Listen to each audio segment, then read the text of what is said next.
नमस्कार दोस्तों, केरोली ई ट्यूटोरियल में मैं संदीप कुमार शर्मा पत्रकारिता की क्लास लेकर दूसरा लेक्चर लेकर आपके सामने हूँ। दोस्तों, जैसा पिछली बार हमने बात की थी कि पहले पत्रकारिता को सीखें, समझें, उसके बाद आप उसे प्रोफेशन बनाने के लिए गंभीर होकर के सोचें।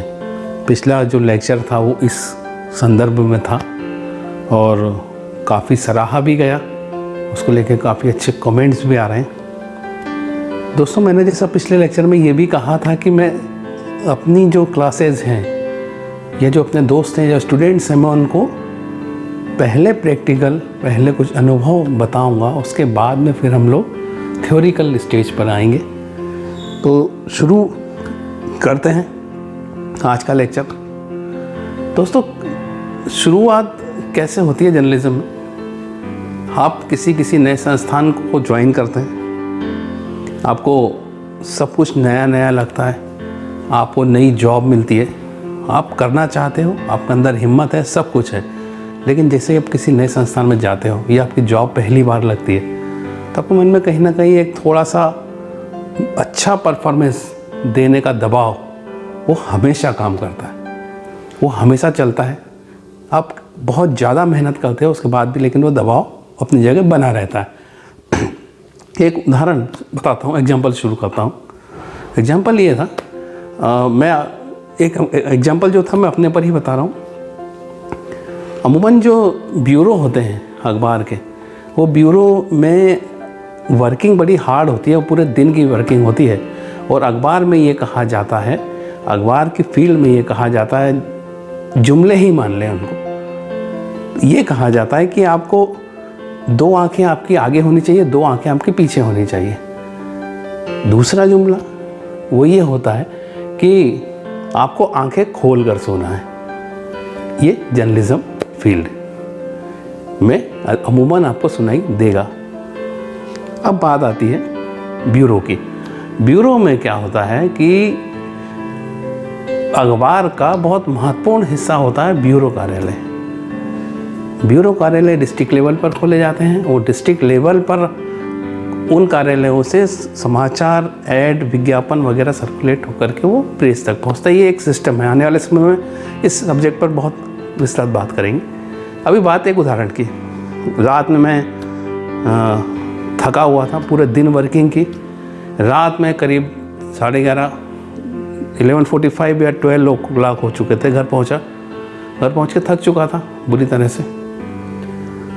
और एक चीज़ और दोस्तों, कैंट बोर्ड की जर्नलिज्म और आम शहरों की जर्नलिज्म बहुत अलग है।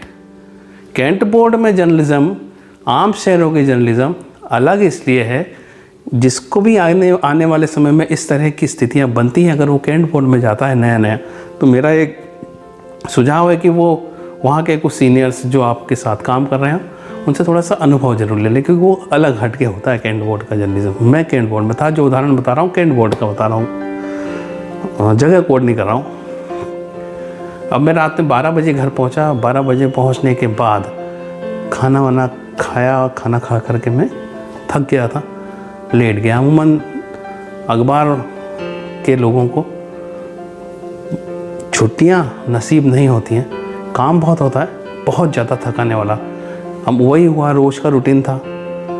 सुबह जल्दी उठ के जाना होता था, मॉर्निंग में मीटिंग्स, मॉर्निंग में डिटेल्स देनी है आपको, स्टोरी आइडियाज़ पहुंचाने हैं, स्टोरी क्या दे रहे हो आप, सबमिट करनी है सारी चीज़ें। तो रात में 12 बजे अपना वर्किंग पूरा करके लौटा, खाना खाया, सो गया। सोने के बाद करीब रात को 1:45 या 2 के आसपास कॉल आता है। कॉल मेरे डेस्क हेड का था, एडिटर का नहीं था, डेस्क हेड का था। डेस्क हेड का कहना था कि संदीप क्या कर रहे हो? अब मुझे हंसी आ गई उनके सवाल को सुन करके, और मैं केवल मुस्कुरा दिया, क्योंकि जो शुरुआती पीरियड होता है ना, उस समय पर आप सीखते हो, उस समय आपको बहुत सारी चीज़ें ऐसा लगता है कि मैं अगर जवाब दूंगा तो उस जवाब को किन अर्थों में लिया जाएगा, इसलिए वो अपनी बात खोल करके नहीं बोलता हूँ रिपोर्टर्स। अब बारी आई उनका ये कहना था कि संदीप क्या कर रहे हो। मैं चुपचाप हंस दिया, मैं कुछ नहीं बोला, चुप रहा। उन्होंने कहा यार आपके एरिया में कहीं नर्मदा की पेयजल की पाइपलाइन फूट गई है। अब नर्मदा नदी है, एमपी में बहुत जानते होंगे अगर आप लोग, बड़ी नदी है, वहाँ से पीने का पानी भी सर्कुलेट होता है कई शहरों को। रात को 2:45 के आसपास मेरे सीनियर का फ़ोन आता है कि पाइपलाइन फूट गई है, और उस खबर को एडिटर साहब का कहना है कि हमको सिटी एडिशन में लेना है। मेरे सामने चुनौतियां बहुत सारी थी, खबरें भी बहुत सारी थी। खबरें दिमाग में चल रही थी कि पाइपलाइन कैसे फूटी होगी, पाइपलाइन फूटने का कारण क्या होंगे, पाइपलाइन फूटने की सूचना क्या विभाग के लोगों को मिली है, क्या पाइपलाइन सुधारने के लिए कुछ व्यवस्था होगी, क्या कितना पानी बह चुका होगा। पाइपलाइन जब फूटी थी दोस्तों, वो महत्वपूर्ण बात यह है कि उस समय पर गर्मी का समय था।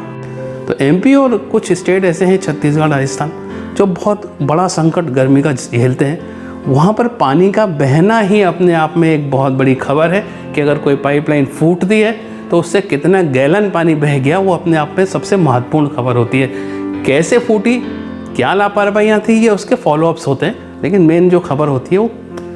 अब मेरे सामने चुनौती ये थी, रात को 2 बजे के करीब मुझे अपने फोटोग्राफर को उठाना था।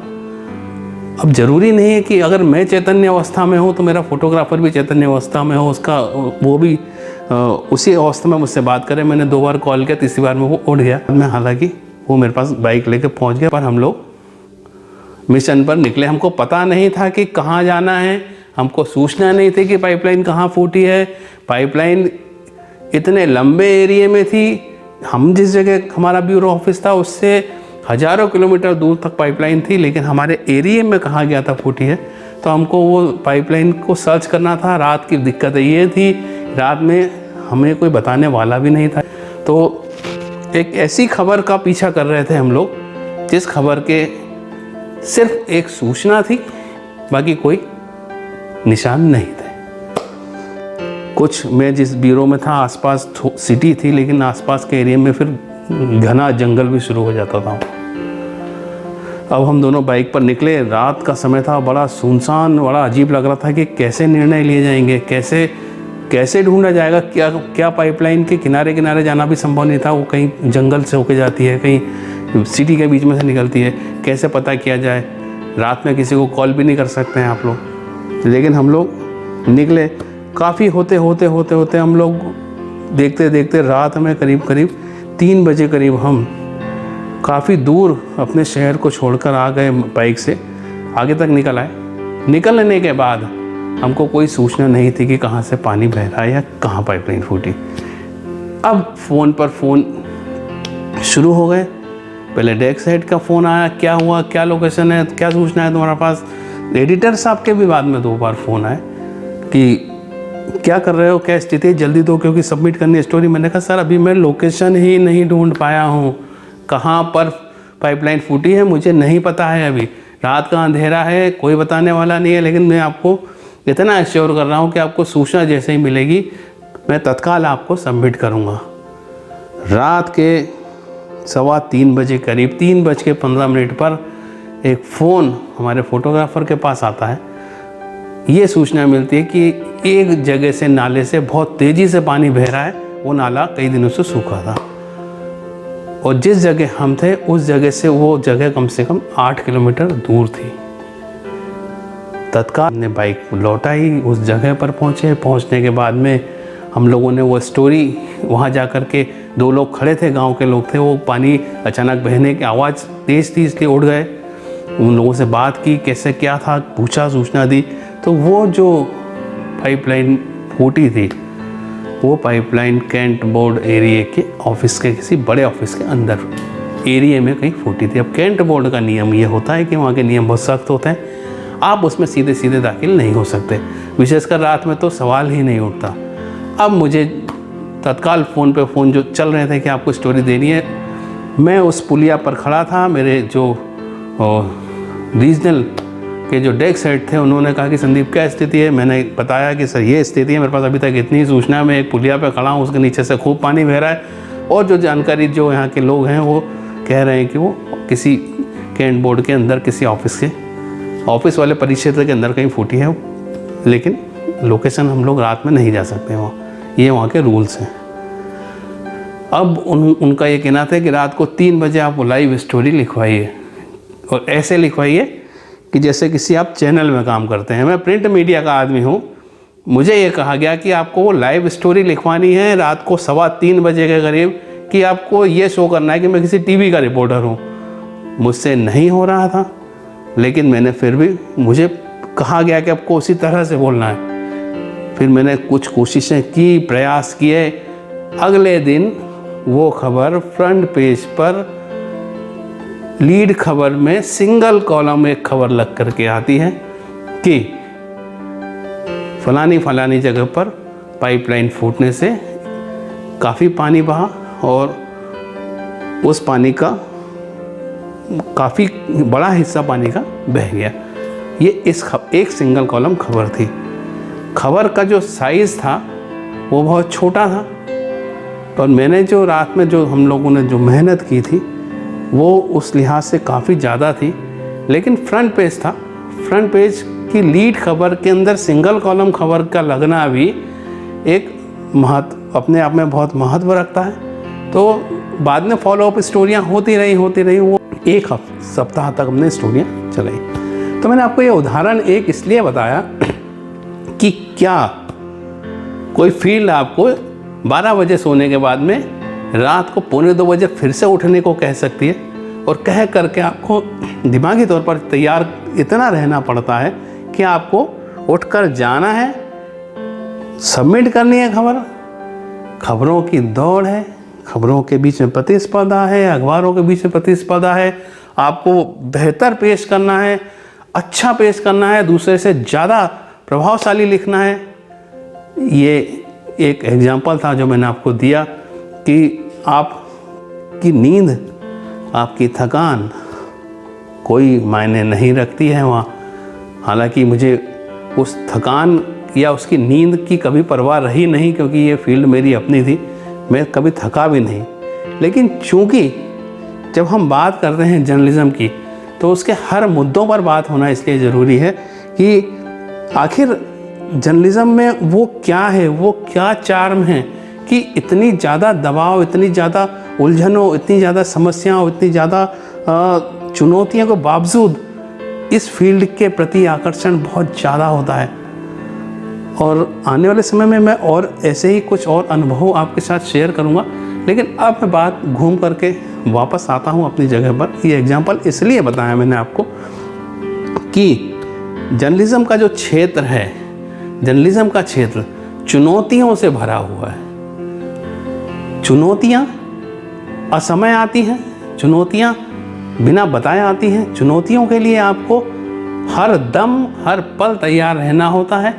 चुनौतियाँ, लेकिन अखबार की जो चुनौतियाँ हैं वो आपको अपडेट रखती हैं, आपको इतना तैयार रखती हैं, इतना सक्षम रखती हैं कि आप कभी भी सूचनाओं के तंत्र में पीछे नहीं रहते हो। कभी आपको ऐसा नहीं लगेगा कि मैं सूचनाओं के तंत्र में पीछे चला गया हूँ। तो दोस्तों, आज का जो लेक्चर था, आज का जो हम लोगों का टॉपिक था, टॉपिक में एक अनुभव था। उस अनुभव को आप प्रैक्टिकल मान लीजिए कि अगर हम कोई न्यू कमर हैं, हम एक ऐसे रिपोर्टर हैं जो अभी आए हैं, इस उम्मीद से कि हमको बहुत कुछ करना है, तो ऐसे हालात, ऐसी स्थितियां आपके सामने आ सकती हैं। आपको उसके लिए तैयार रहना है अगर आपने उस फील्ड को अपनी मन से अपनाया है तो फिर मिलेंगे एक और इस तरह का अनुभव लेकर, और अगली बार कुछ प्रैक्टिकल बातें होंगी, कुछ महत्वपूर्ण मुद्दों पर बातें होंगी। प्रेस, उसकी चुनौतियाँ, अखबार, पत्रकार का जो फील्ड, वो और फील्ड के साथ उसमें वो इस पूरी भूमिकाओं में वो कैसे खरा उतरता है, हम इस पर भी बात करेंगे। फिर हम थ्योरी पर भी आएंगे, लेकिन थ्योरी के बीच में भी मैं अनुभव इसलिए शामिल करना चाहता हूँ कि अनुभव आपको बहुत ज़्यादा सिखाते हैं। पत्रकारिता के 2 रास्ते होते हैं दोस्तों। एक रास्ता होता है जब आप पढ़कर पत्रकारिता की फील्ड में दाखिल होते हो, एक रास्ता होता है जब आप सीधे प्रैक्टिकल वाले पोर्शन में जाते हो और बाद में स्टडी करते हो। दोनों धाराएं आपको पत्रकारिता की तरफ की ओर ले जाती हैं, दोनों धाराएं आपको अलग अलग सिखाती हैं, लेकिन दोनों धाराओं में महत्वपूर्ण ये है कि आप कितने सशक्त हो अपनी प्रोफेशन को लेकर के, अपनी फील्ड को लेकर के। तो फिर मिलेंगे दोस्तों, देखते रहिए केरोली ई ट्यूटोरियल में मेरा पत्रकारिता पर ये लेक्चर। जय हिंद।